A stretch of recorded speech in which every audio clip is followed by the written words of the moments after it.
Alors l'étude du rachis et des rapports avec les méninges nous permet d'aborder les bases anatomiques de la ponction lombaire et de l'anesthésie péridurale.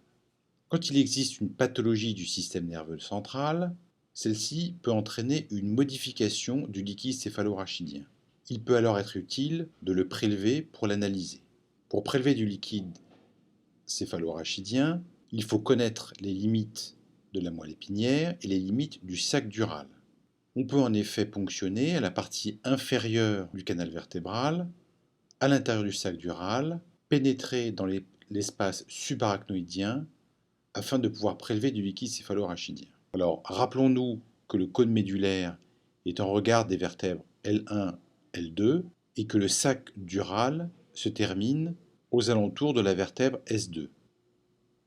Sur ces deux schémas, une vue antérieure de la colonne vertébrale et une vue postérieure sont représentées la projection de la moelle épinière et du sac dural. Vous notez, et c'est là un repère très important, que le disque intervertébral articulant les vertèbres L4 et L5 se situe à peu près au même niveau que la crête iliaque. À cet endroit, on peut insérer une aiguille qui va passer entre les apophyses épineuses et qui va pouvoir perforer la dure mère pour pénétrer dans le sac dural. On va ainsi pouvoir prélever du liquide céphalorachidien.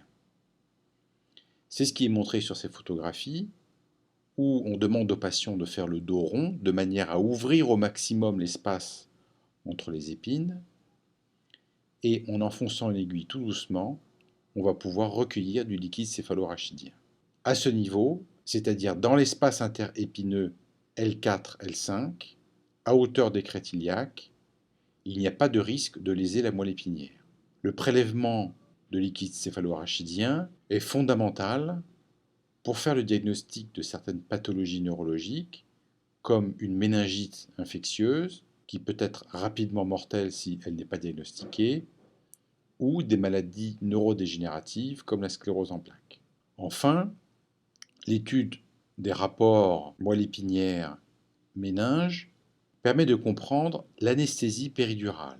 L'anesthésie péridurale, nommée communément la péridurale, est une technique d'anesthésie loco-régionale qui consiste à introduire un cathéter dans l'espace épidural.